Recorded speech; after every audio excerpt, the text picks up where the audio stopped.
So I got a question the other day, and someone messaged me and said, "Hey, how much should I sell these chocolate dogs for, or chocolate something?" And it was a bully, and I said, "I don't know.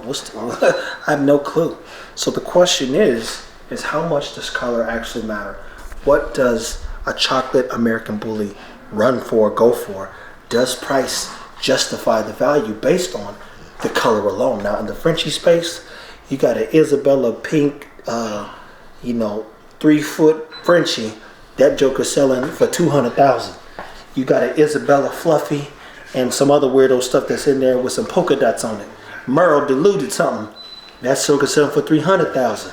I seen Kendrick Perkins just post a Frenchie that looked just so sad.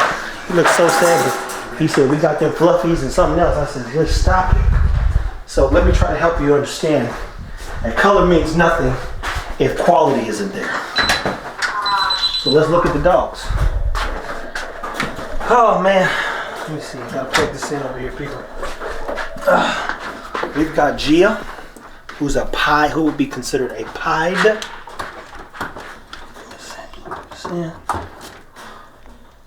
me see. Can I unplug that? We got a electrical situation, so we gotta choose wisely. What we gonna plug in? Oh, I'm getting some shocks. If I get electrocuted, at least it was on film.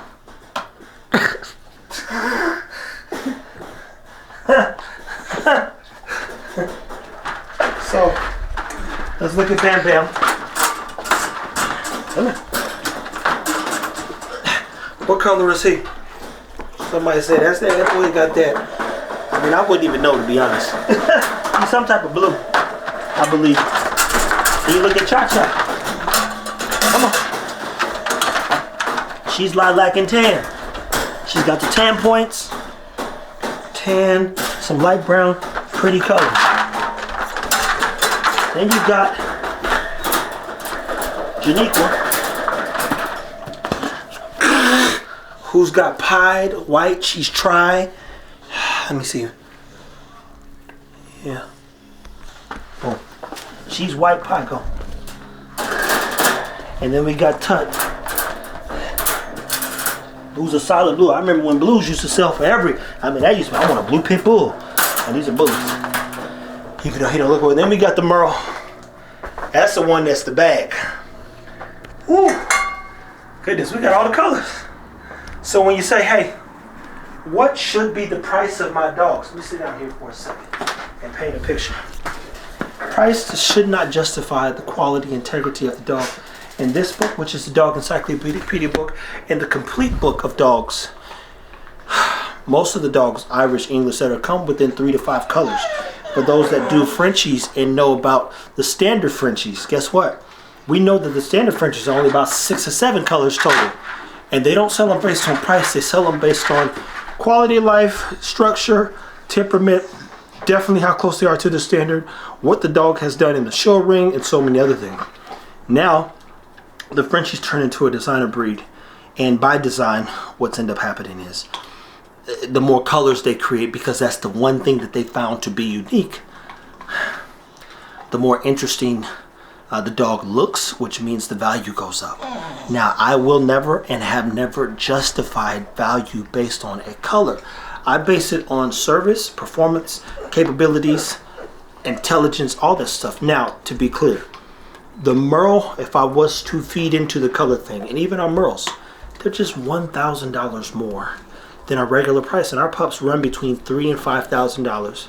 5 for the females, 4 for the males, $3,000 for pet home. I keep papers. The Merle pups are $1,000 more than the $5,000 mark.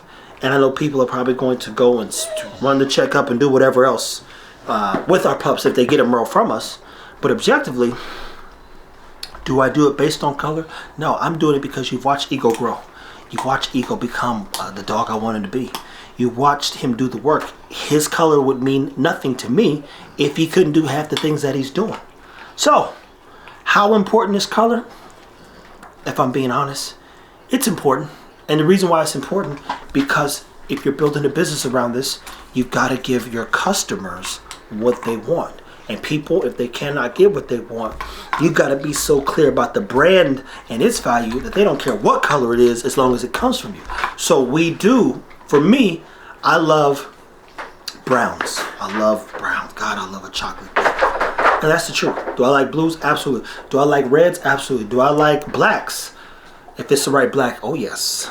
I love all the colors, to be clear. Someone even asked me, they said, hey, what about Brindle? We'll probably never breed Brindle, but let me be very clear in saying this. There was a guy who has a dog, I believe, named Groot.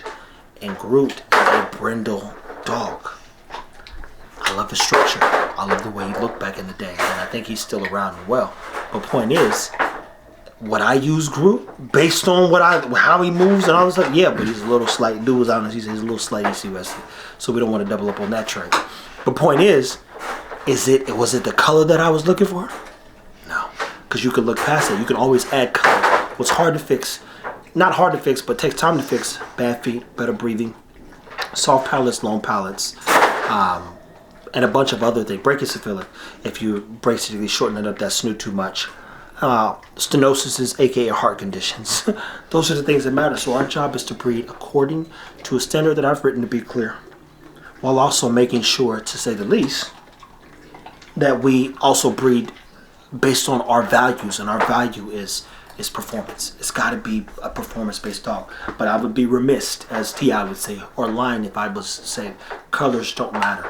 I love a pretty dog. I love the way that my dogs look. Ego's technically a lilac and tan. That's all he is. Tron, he's a chocolate dog. Baloo is a dog that we have. He's a blue dog.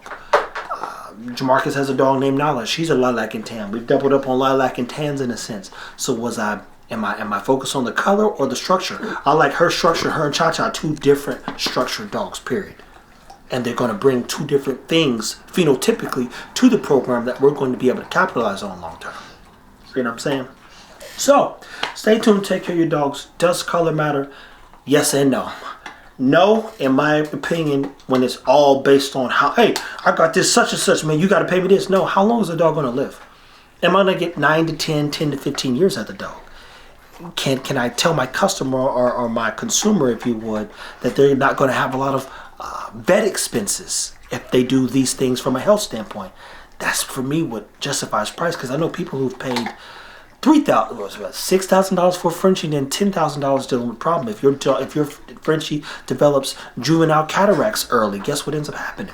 Now, let's say you pay $6,000 for the dog. I believe the surgery itself is about $2,000. And that depends on what vet you go to. So already you 2 racks in, and then a Frenchie's quality of life long term does what? The quality of life begins to diminish, which means the issues begin to go up. So now that palate starts, he already had a soft palate, it gets worse. Now he can't barely breathe. The allergies start coming in. And so when he starts going downhill, let's say it gets to 8 or 9, if not sooner, depending on how they breed him now, is it the color you worried about or his life? So I would tell you, if you're breeding and trying to better, or build a program, yes, color, it matters to a degree, but even more importantly, the quality of the dog's life, that's bar none. And you can convey that and showcase that in your program, you'll be successful, color or no color, because people just be like, hey, I want that dog. One of the best looking black dogs, or dogs that went viral per se on the internet, is a dog named Prague. He's jet black and looks like a Black Panther. And what did she do? From my understanding, she cloned him just to make him again. Stay tuned, take care of your dogs, like, subscribe, share, and as always, thank you for watching.